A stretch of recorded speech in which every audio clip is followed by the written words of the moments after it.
Good afternoon. Thank you for coming out this afternoon to the East Hampton Library to today's author talk and book signing. Today we have Jeffrey Sussman, who's going to be talking about his book, City Gangsters. Now, this book was out a little while back in hardcover, but it was such a great seller that they've reissued it in paperback. And this book has everything in there that you ever wanted to know or didn't know about Las Vegas and the people that built it and ran it for quite some time. You got interviews and interesting stories and photographs. And without further ado, I'll turn over this afternoon's talk to Jeff Sussman. Thank you all for coming. People have often asked me what led me into writing a particular book. And I had 3 encounters with different people that sort of excited my imagination about organized crime in Las Vegas. One of them, the first one, was a man I met at a gym in New York City. His name was Big Julie Weintraub, and he was like a character out of Guys and Dolls. He was 6'5" and a nice-looking guy, but his nose had been broken several times, so it didn't really fit on his face very well. But what I learned about Julie was that he was an obsessive gambler, playing dice all the time, and he was always losing a fortune at the craps table in Las Vegas. So he owned a jewelry store in Manhattan, but he was always looking for a way to mitigate his losses. So he had this idea of starting the Las Vegas junket, where he would take high rollers, maybe 20 or 30 of them, on a chartered flight out to Las Vegas. And these were primarily men, and they were losing $200,000 to $300,000 over a weekend gambling. So Las Vegas was very happy to have them there, and they were very happy to let Julie continue to gamble at the dice table and lose, $30,000 or $40,000. Didn't matter because they were making over $1 million from the people that Julie brought in. So he was the first person that inspired my interest in Las Vegas, and the second one occurred in Southern California at a resort called La Costa. And I was there over the Christmas holidays, and I was invited to someone's house on the property for a New Year's Eve party. And I wound up sitting on a couch with an elderly man, not so elderly in my... I'm past his age now. So he wasn't so elderly, really. Anyway, we got to chatting, and I asked him what he did for a living. And he said he was retired, but he used to be one of the 4 owners of the Desert Inn Hotel and Casino in Las Vegas. And I said, how come you don't own it anymore? And he said, well, Howard Hughes came to town, and he took over the top 3 floors of the Desert Inn. And because he was a Mormon, and his entourage were all Mormons, they neither gambled nor drank. So the Desert Inn was losing a lot of money. And then came the Christmas holidays when they expected a huge influx of gamblers. And they said to Howard Hughes, the spokesperson, you either have to buy the place or get out. So this fellow, his name was Morris Kleinman, he said, Howard Hughes came back to them and said he would like to buy the place. So they then asked Kleinman and his partners how much they wanted for it. So they figured, we'll set a price 4 times or 5 times the actual value because he'll never pay it and he'll move out. Well, he bought it for 5 times the value. And not only that, he wound up eventually buying 12 hotel casinos in Las Vegas. And he wasn't exactly a hands-on owner because he wouldn't get involved with gambling. So he hired all the gangsters who sold him their hotels to run the hotels for him. And they succeeded in skimming most of the money that should have gone to Howard Hughes. So they made out both on two ends.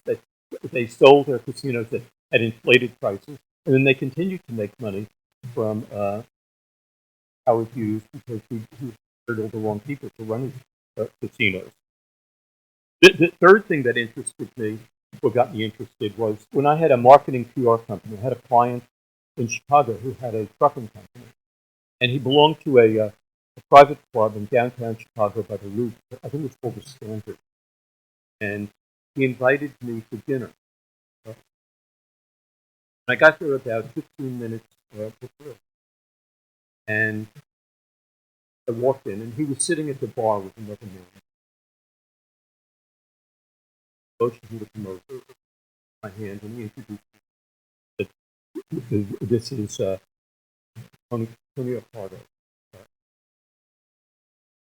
Go into the dining room, and the matron was seated in the dining room, and I waited. Client came in, sat down, and I said, "Who was that guy you were talking to?" He said, "Oh, his name is Tony Accardo. He's head of the outfit, a criminal organization that Al Capone had started."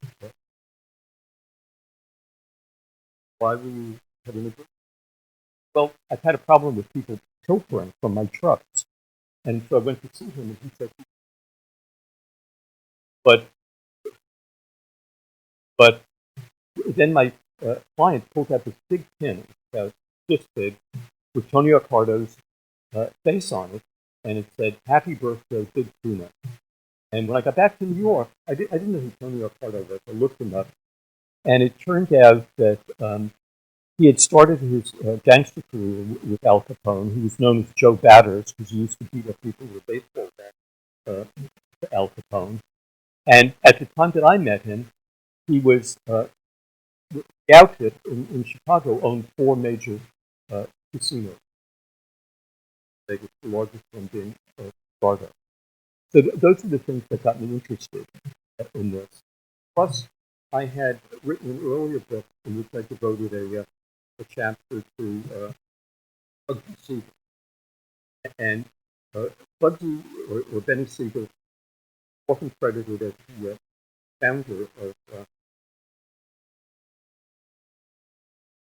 really wasn't. It was started by a man named Billy Wilkerson, who owned the Hollywood Reporter and some very fancy restaurants in Beverly Hills. And he wanted to create a casino that would be like a huge Monte Carlo resort. And in the process of building it, he ran out of money. And at that time, banks, in the late 1940s, wouldn't lend money for the building of casinos. The only place he could get the balance of the money he needed to finish building was from gangsters.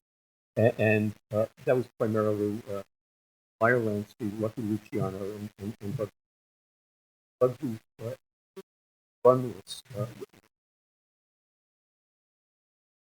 Well, after they lent him the money, then they said, "I'd like to buy out your interest. We don't want to sell out his interest." Bugsy Siegel said, if you don't sell us your interest, we'll kill you." Billy Wilkerson sold his interest and went and lived in France for a year because he was so frightened of being murdered by Bugsy Siegel and these gangsters from the East. So Bugsy Siegel eventually did go to the casino. A wife, a woman named Virginia Hill, who was helping him skin millions of dollars worth of stuff. Back to gangsters who lent him money.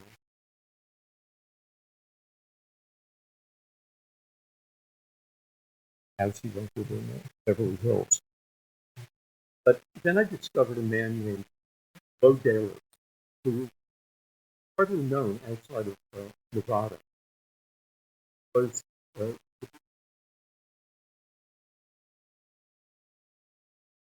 not only Las Vegas, but the state of Nevada. He started out as his family owned a laundry business, in Chicago and Detroit and in some suburbs.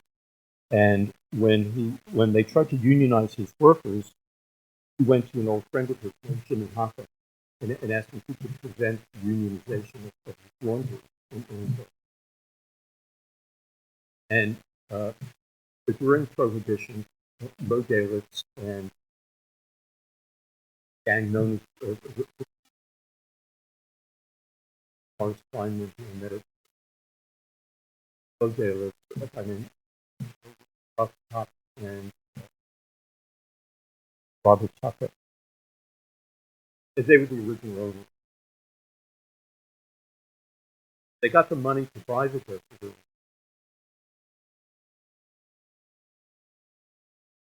And Moe Dalitz was a very interesting man because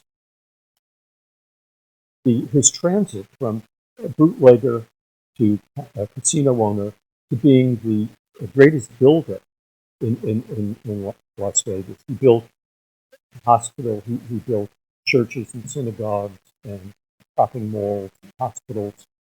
He got several awards. He was invited to the inaugurations of Ronald Reagan and Nixon, who's a Republican. And I spent about 3 hours interviewing her, and she told me what it was like growing up in where she said when she was growing up, it was the safest city in the world. She could even go into the count rooms, which are verboten to everybody in Las Vegas, because that's where they count the money, and it could be stolen. But she said as a 12-year-old, she could go any place she wanted, no one ever bothered her. But to show you how powerful Moe Dalitz was, when one of the outfit gangsters, a guy named Johnny Rosello, Moe Dalitz's territory, Moe Dalitz went to the sheriff and had Johnny Rosello thrown into jail for 48 hours. But as he was told, don't impinge on anything that Moe Dalitz is doing. If you do the next thing, you do that will go out in the desert. And Moe Dalitz was incredible, but he's remembered now for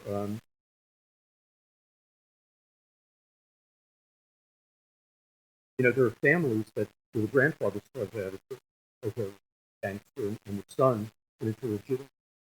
Then the grandson, ran for Congress or the Senate, like the Kennedys. But Moe Dalitz did it all in one life.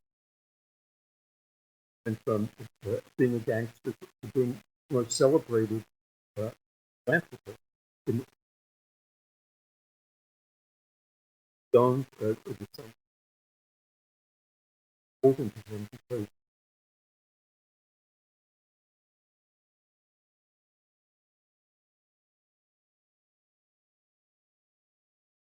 national charity, and it was I had a friend who worked his first job out of law school. He was working for Roy Cohn, and Moe Dalitz's second wife hired Roy Cohn to represent her in her divorce from Moe Dalitz. Friend who left Roy Cohn's divorce, who was sitting at one point. Roy Cohn said, "Don't worry about Moe Dalitz. He's nothing but a punk." And Mrs. Dalitz said, "Oh, no, you've got that completely wrong. He's not a punk. He believed me. He could have you killed tomorrow if he wanted." And he was that powerful.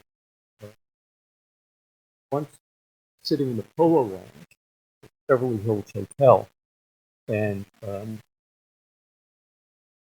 Sonny Liston came in. Moe Dalitz had criticized Sonny Liston back in Las Vegas. And Sonny Liston,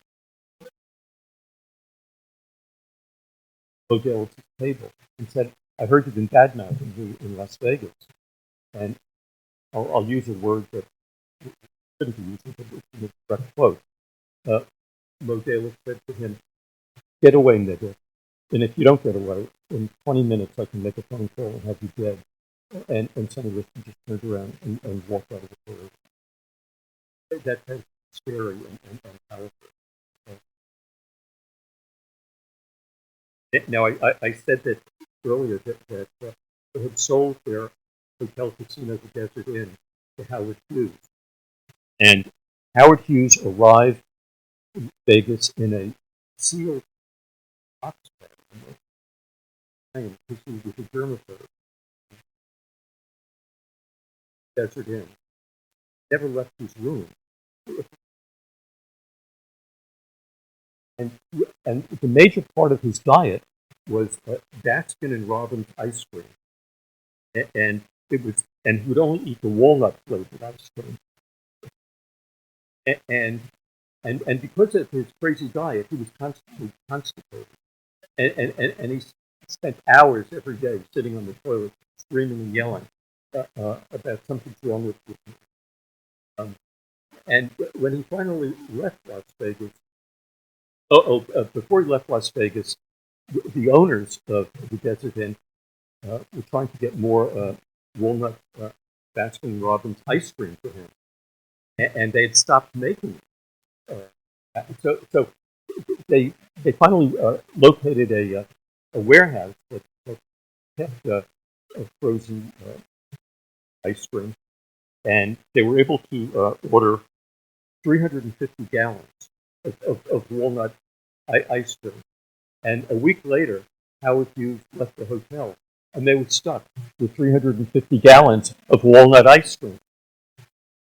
So what they did is they distributed it to all the high rollers as a favor to them. And one night, Howard Hughes was lying in bed, and he could see out of his window the sign for the casino. It kept blinking on and off. It was really annoying. So he called his top lieutenant and he said, I want that sign taken down. And if you can't take it down, buy the hotel and then take it down. And so they bought the Silver Slipper Casino the next day and took the sign down. And he was just an extraordinary oddball, but he bought like 2/3 of all the workers. Largest employer. Now, one of the hotels that he bought was Sands Hotel in Casino. That was a place where Frank Sinatra and the Rat Pack used to be. Now, before Howard Hughes bought it, Frank Sinatra was able to not have to pay his bill.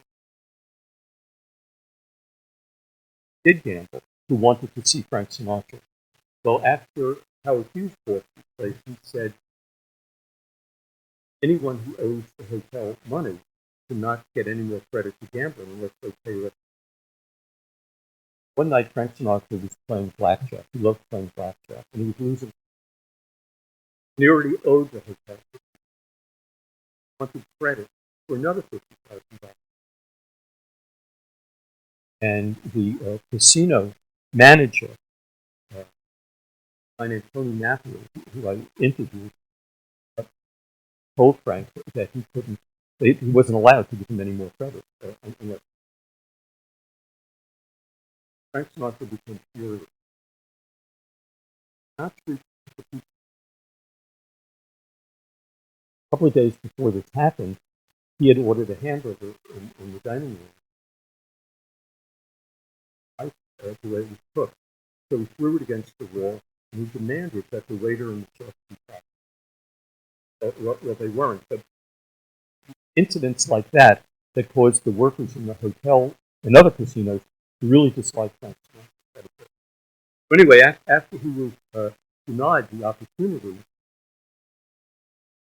gamble further, and he started breaking chairs and threatening people. Went into the telephone operator's room and demanded that they call the overall manager of the casino and the hotel and down and give him the credit that he wanted. And the telephone operator said, It's 2 o'clock in the morning. Carl is sleeping. He doesn't want to be awakened before 6 a.m. There's nothing we can do. And Sinatra became curious and started throwing phones off the wall. And the operators then had to call security to have Sinatra out of the telephone operators. Well, by the time Carl Tone heard about this, and he got up at 6 o'clock in the morning, Frank Sinatra in the garden lounge of the Sands Hotel. And they were sitting opposite. Frank had his friends and bodyguard come in. And Frank is cursing and yelling and screaming at Carl Tone.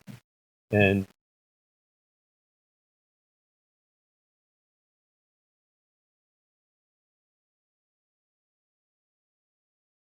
Sinatra said, just sit down for a minute. I have just one or two more things to learn.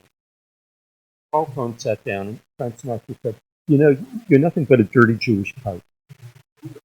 And Carl Tone picked up Sinatra by his shirt collar. Carl Tone's a big guy. He was about 6'4". And he punched Sinatra in the face, and he knocked out his forefinger. Whereupon Frank Sinatra said to his bodyguard, Jilly, get him, Jilly. And Jilly said, no, I don't want any part of this. And then Frank Sinatra threw a chair at Carl Tone, but it didn't hit Carl Tone. Instead, it hit a security guard. And Tony Napoli, the guy who managed the casino, then told me that he drove Sinatra to a surgeon to have his upper lip. Then he would go back to California to have his. But when the staff at the Sands heard this story, they were delighted. And they took a large poster of Frank Sinatra and they blacked out his forefront teeth. And they put this poster all around Las Vegas and it said, vote for Carl Tone for mayor, with Sinatra with his teeth. But when Sinatra got back to Las Vegas, he was still infuriated and he drove his golf cart through the plate glass window. And when he got back to Los Angeles, he called Tony Napoli's father, a man named Jimmy Napoli, also known as Jimmy Nap, who controlled all the bookmakers. All the bookmakers in the East. Said to Jimmy Napoli, I want someone to come out and hurt Carl Tone. I don't understand. He's one of us. You know what I mean, Frank? He's one of us. And you also have to understand, Frank, that you're just an entertainer. You're not an owner here. You're not even a member of the mob. You're just an entertainer. And he said, you know, Carl is writing you big checks every week, you know, for $4,000, but you're still just an entertainer. And so that was the end of Frank's relationship.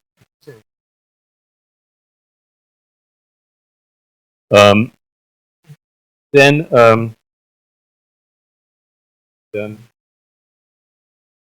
in the 1970s, original owners of many of the casinos decided that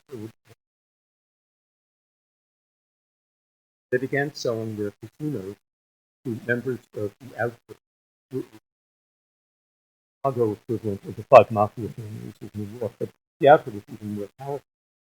Five mafia families of New York. Mafia families of New York are primarily based in New York.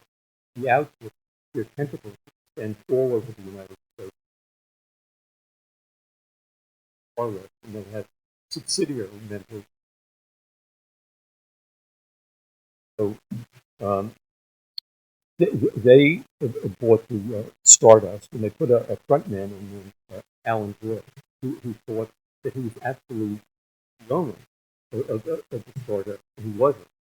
He got the money to buy it from the Central Church, and he had to give money to a lot of gangsters, and named Al Sperry, who said to him that you have to sign an agreement. If you ever decide to sell the Stardust and the other hotels we put you in charge of, that you have to sell them for $25,000. Of course, he refused to do buying the Stardust. in addition to which, they wanted him to sign a contract saying that if he had to hire lawyers, not if, but he had to hire lawyers, and they were Ballestari's two sons, and he refused to do that. So a guy named Lefty Rosenthal, I don't know if you've seen the movie, character played by Rosenthal, drove Alan Glick to a meeting with Nick Civella, who was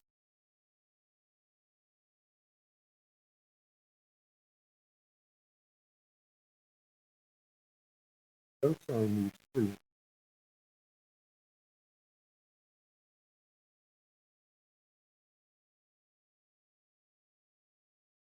Though he was ostensibly the owner and boss of these four casinos, but he really wasn't. He was just fronting to these people, and they controlled him because they're the ones who gave all the money. He was in the world.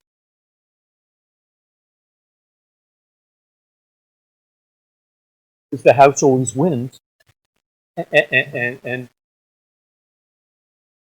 the feeling this is like it in the world. And everyone wants to get in on it, but they can't because you control it.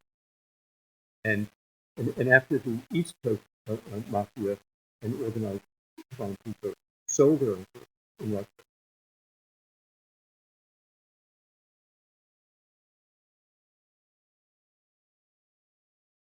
anyway, that's pretty much what my book covers, and I would be very happy to organize crime in general. Any questions? Someone had to have a question. Okay. Okay.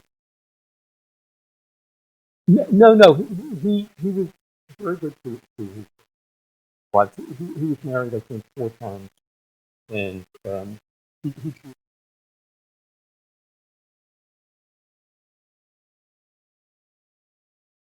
only got involved in violence absolutely necessary. And if them by a casino,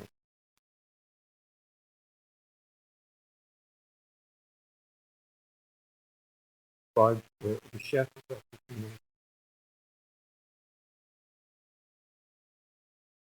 that owner finished his dinner.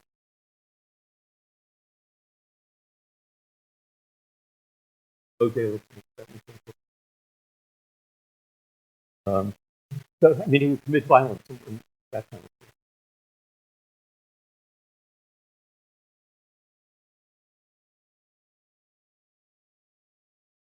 Very nice, very forthcoming, and she said, my father was a mobster, but she said, how many mobsters, how many philanthropic things with their money? And she was absolutely right. It was millions and millions of dollars to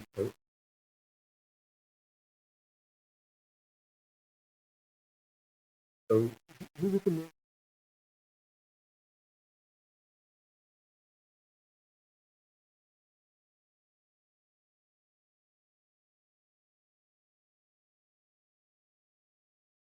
incarcerated or even indicted. Wasn't involved with that. When the 1950s,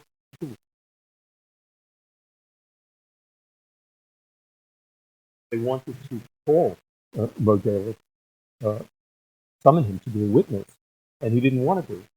So,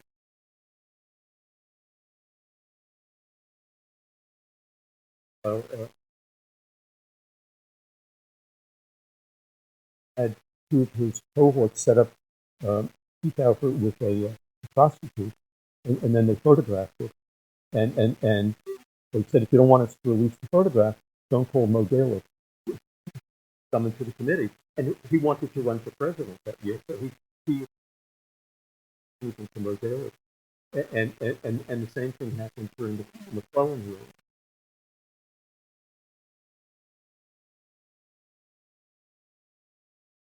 Clever about how he handled his life, and he was one of the major investors, by the way, who built the La Costa. Um,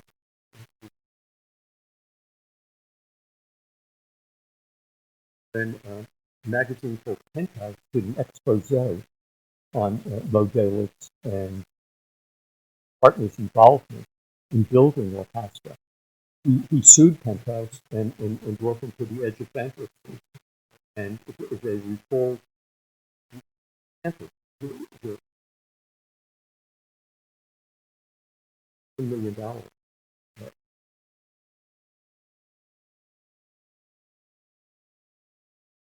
Ever have to write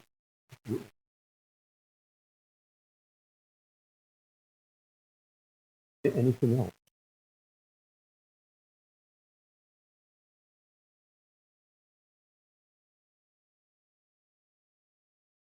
Yeah, they went into Atlantic City.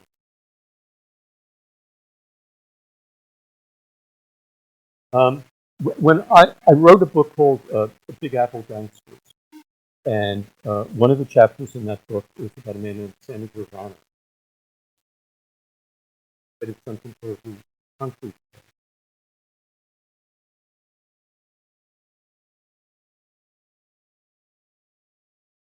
By their country to the country club.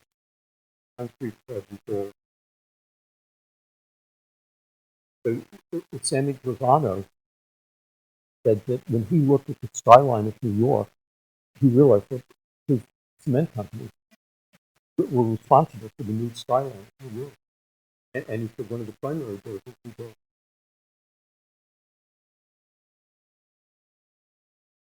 Donald Trump. And Sammy Gravano's daughter, whom I interviewed, said that when Donald Trump became president the first time, she hoped that he would pardon his father.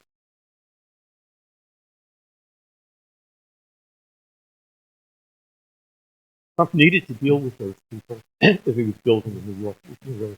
But once he moved out of New York, Florida, he didn't have to deal with them anymore. They were not in a position anymore.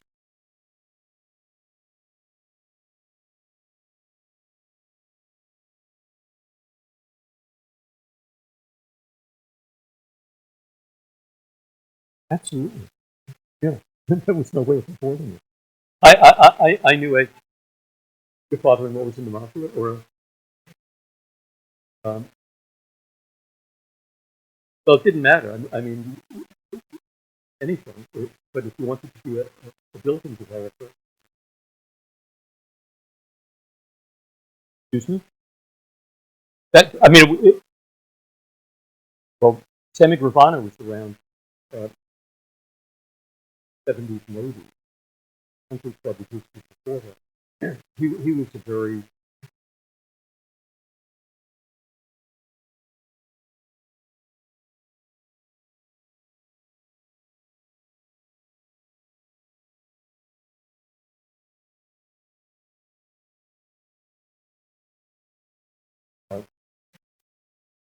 same thing.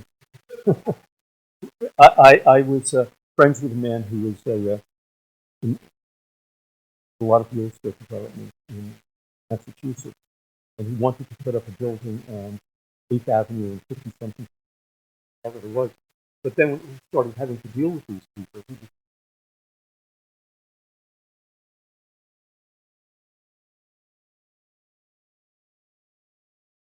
they still have a tremendous power.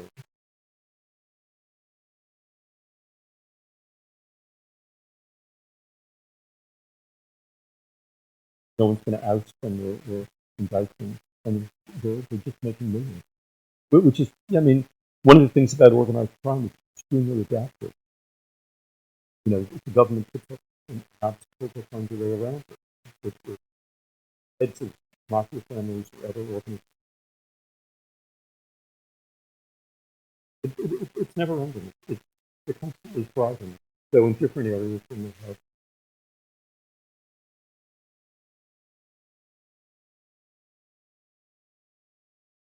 The other question. Any questions from this side of the room? Okay.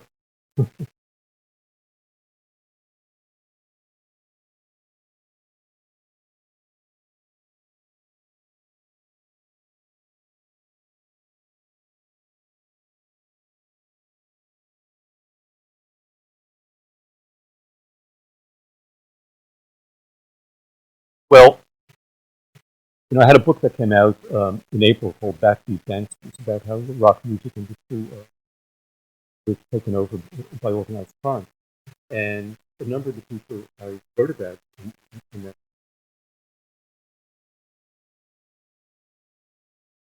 but they're all out of the music business, so I don't think they're going to come and kill me. They may threaten me. I mean, go any further. I'm just a writer and a historian. I'm not, a prosecutor.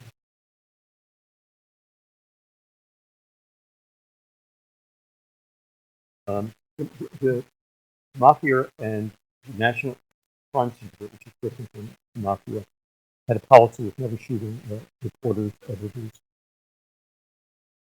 cops, or judges. Consequences would be really bad.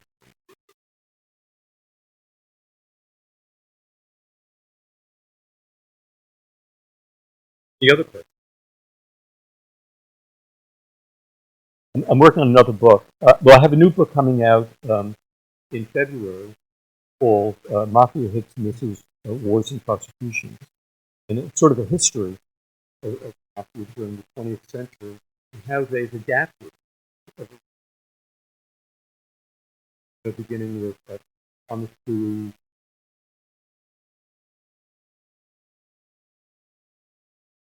in the 1930s, and Robert Kennedy going after the mob when he was Attorney General.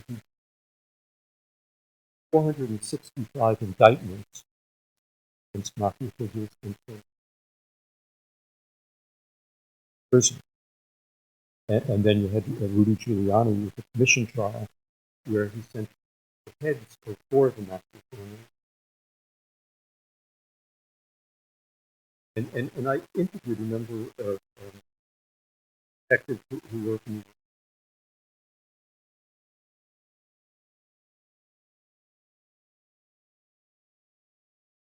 department.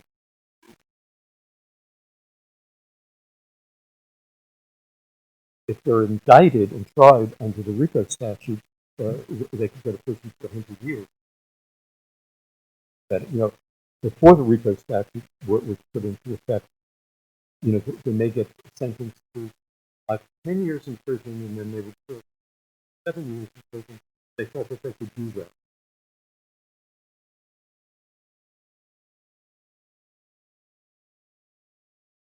None of them want that. One of the attorneys I spoke to said he's regularly getting calls to advise these people how they can continue after.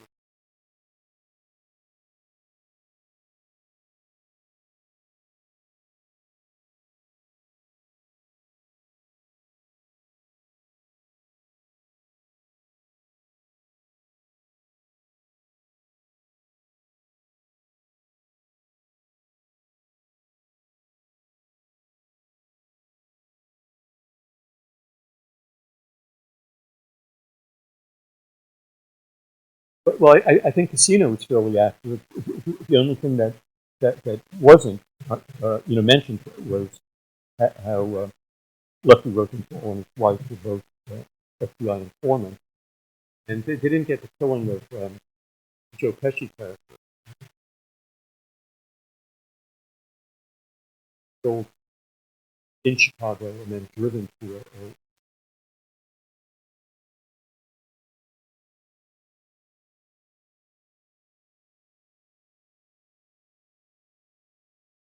and they weren't explicit about who planted the bomb in Lefty Rosenthal's car, but everyone knows it was Dallas Ferry who was the author of the arrest.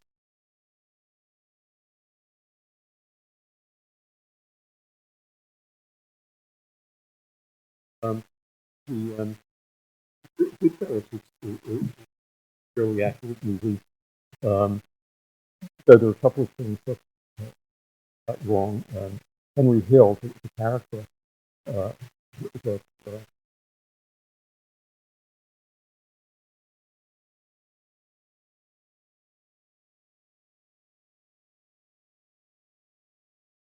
And when his wife came to see him in prison, she mentioned that she had to go on welfare. No one was helping her. Well, she was the mistress of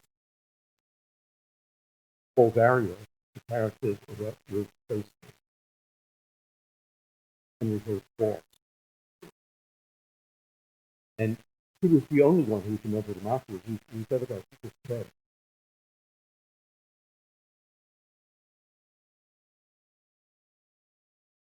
The other thing that was misleading, no one was ever arrested or convicted. Robert De Niro character, based on a man named Jimmy Burke, was arrested for the massacre. They never recovered the man.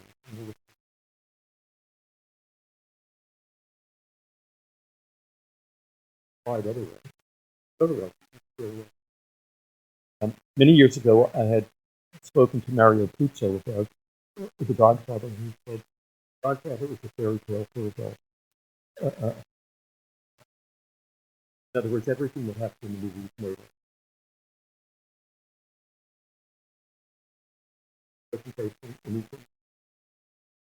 There is a still photograph in the movie. So the restaurant scene after Michael has shot the police captain and gangster.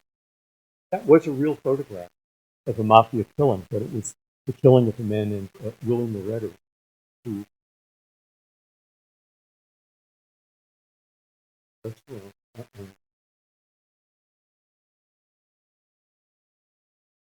Very weird because he had been called to the 2000 hearings, and he was suffering from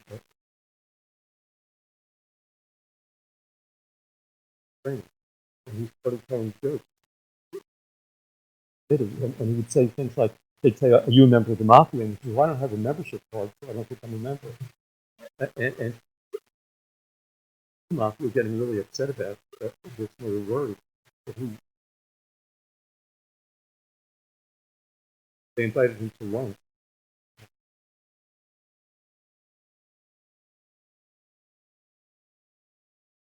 Out of respect for him, because he was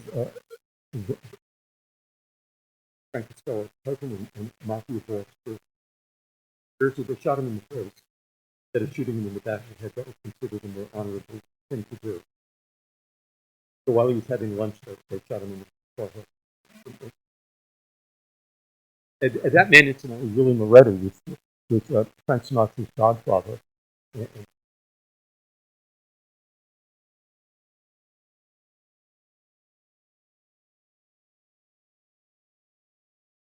Stone,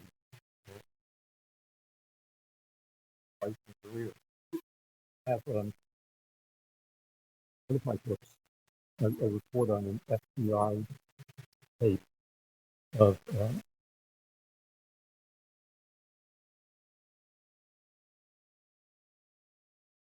intelligence dealing with fine family. And they owned a theater in Westchester, the Westchester Senior Theater. The theater wasn't doing very well. And so Marston told Sinatra and said, "We wanted to." Sinatra said to him, "I can't. I have a 2-week engagement in Chicago. I can't get there." Marston said to him, "You better get here. You better get your ass here. You better be here." Hung up the phone.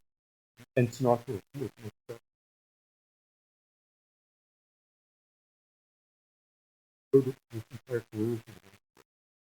they wanted him to do something. Martin Scorsese was going to make a movie about Frank Sinatra. Starting last year.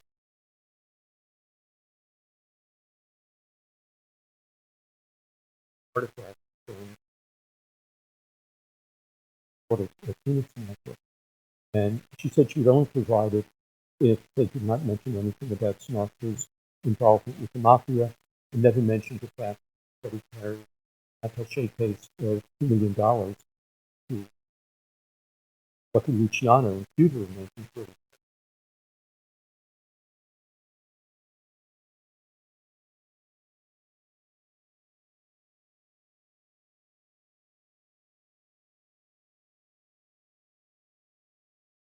I read a large part of his FBI file, which is the largest FBI file on any entertainer in America. It's 465 pages.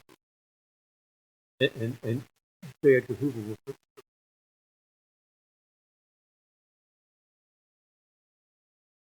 evidence.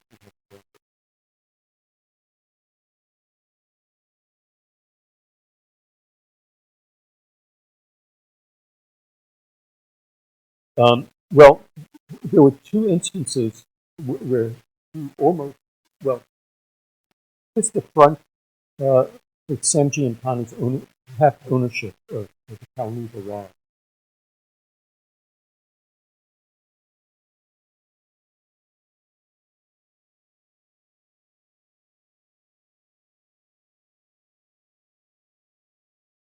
My wife alone, don't bother him. It's not to apologize for it even happening.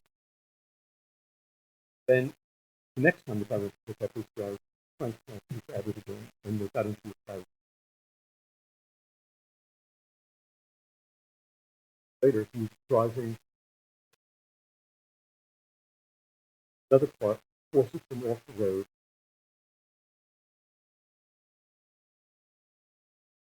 Wife survived, badly good, and this guy was a deputy sheriff. Emily sued Sinatra for range for this. On another occasion, Polo Lounge at the Beverly Hills Hotel, there was a Sinatra and Dean Martin and several of their friends were at a birthday party for Dean Martin. And they were drunk and they were yelling and cursing and so forth. And there were two CEOs of two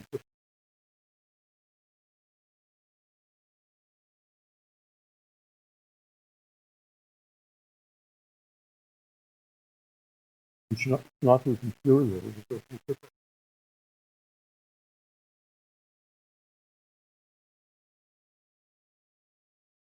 I was in a coma for 2 weeks. Sinatra and Dean Martin got out of there very, very quickly, and they went.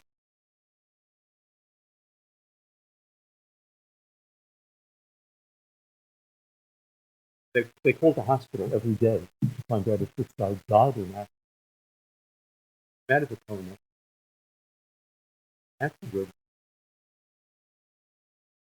wife and daughter go to lawsuit.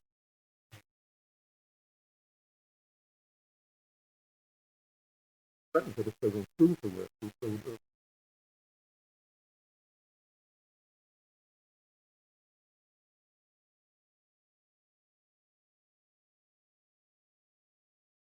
Well,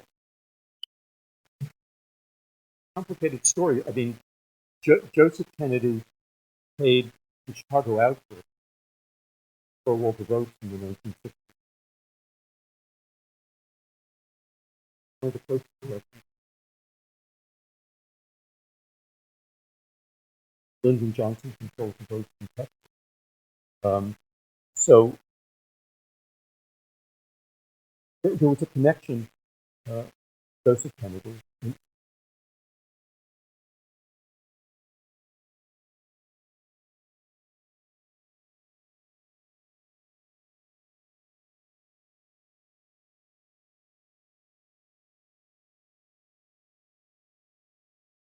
John Kennedy used to like to go around with the Rat Pack because his sister, one of his sisters, was married to Peter Lawford, who was a member of the Rat Pack.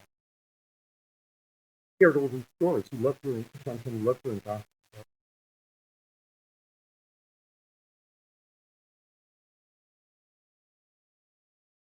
That ended.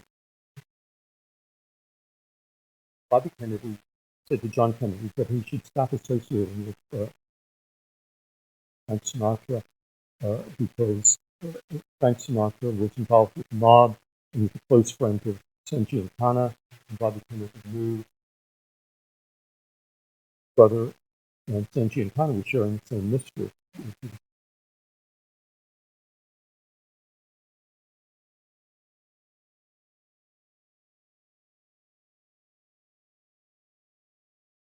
Very angry because John Kennedy was supposed to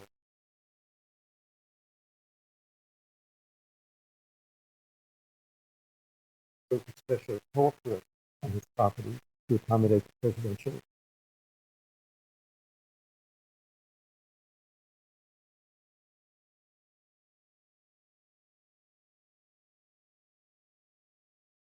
Uh,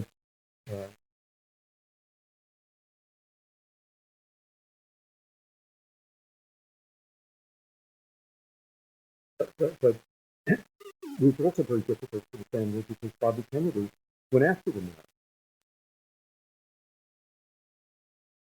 Prosecutor had ever done, and the mob was out to kill him. And Joseph Kennedy tried to persuade Bobby not to do this because you're endangering your brother. Bobby Kennedy refused to stop, but after his brother was assassinated, he said, I wonder if it was my action for going after the mob.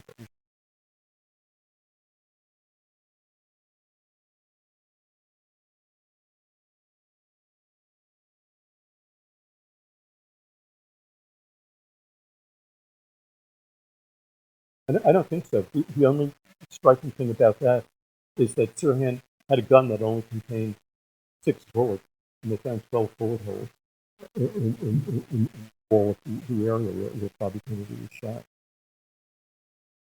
all I know.